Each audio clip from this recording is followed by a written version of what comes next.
Rain poured mercilessly that night, blurring the line between road and sky. Somewhere along that lonely, twisting mountain path, a car skidded off the side and came to a shuddering stop in a shallow ditch. The driver, a woman in her mid-30s, elegant but shaken, hit the steering wheel and cursed under her breath. Her phone had no signal. The storm had knocked out everything.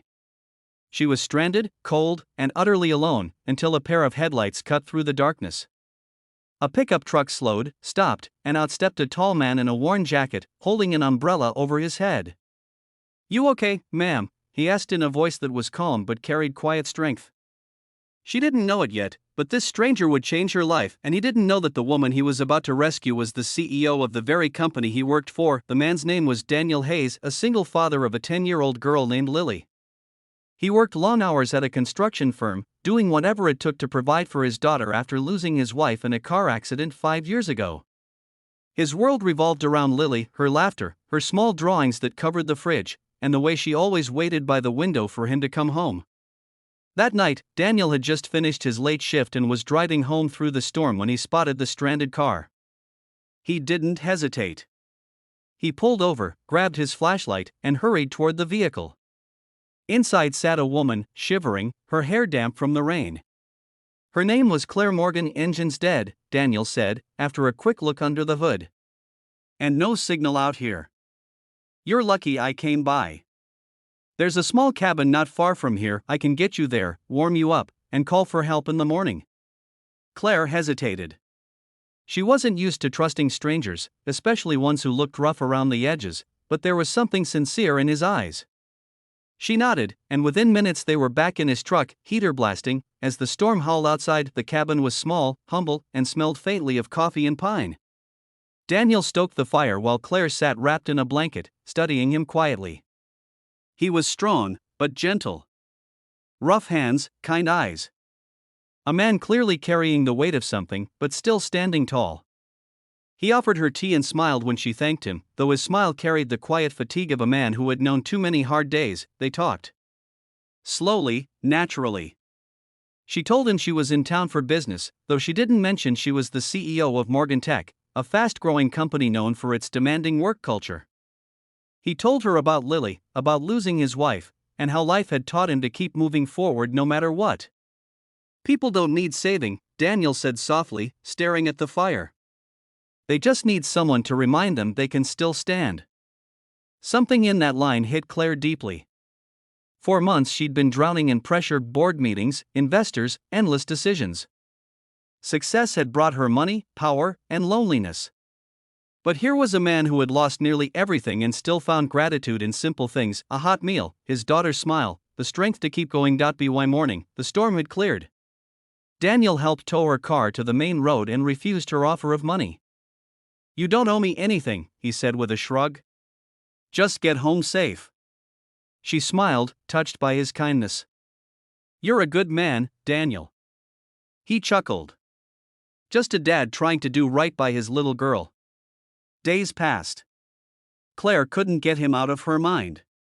Something about that night, the warmth of his cabin, his words, his quiet resilience, lingered with her. Back at the office, her company was facing turmoil. Employee morale was collapsing, layoffs loomed, and Claire felt like she was steering a sinking ship. She decided to do something she hadn't done in years: visit one of the company's project sites herself. When she arrived at the construction site that Monday morning, hard hat in hand, she froze. There, carrying a stack of steel pipes and giving orders with quiet authority, was Daniel. Her rescuer. The same man who had pulled her from the storm. He didn't notice her at first, too busy working alongside his crew. When he finally looked up and saw her in a crisp suit, flanked by managers, his jaw dropped. She smiled, half amused, half nervous. "Mr. Hayes," she said softly. "It seems I'm your boss." For a moment, neither knew what to say. Daniel wiped his hands on his jeans, trying to process the irony. "Guess I should have charged for the rescue," he joked, but his eyes betrayed surprise and embarrassment. Claire laughed, easing the tension. "Maybe I owe you more than money," she said. "Maybe I owe you perspective." Over the next weeks, Claire visited the site more often, not as a CEO giving orders, but as a leader trying to understand her people.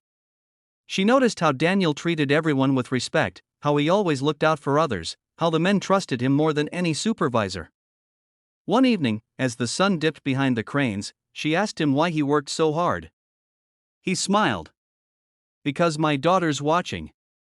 I want her to grow up knowing her dad never gave up. Something shifted inside Claire. She began implementing new policies: family leave, flexible hours, better safety conditions. The company changed, slowly but surely, and Daniel's small acts of kindness became the spark for a larger transformation, but life wasn't done testing them. One day, Lily fell seriously ill. Daniel was devastated. He couldn't afford the treatment, and his savings were nearly gone.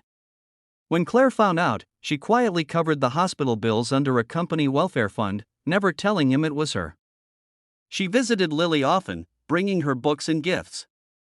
In those moments, the strong CEO softened into someone who simply cared. When Lily finally recovered, Daniel discovered what Claire had done.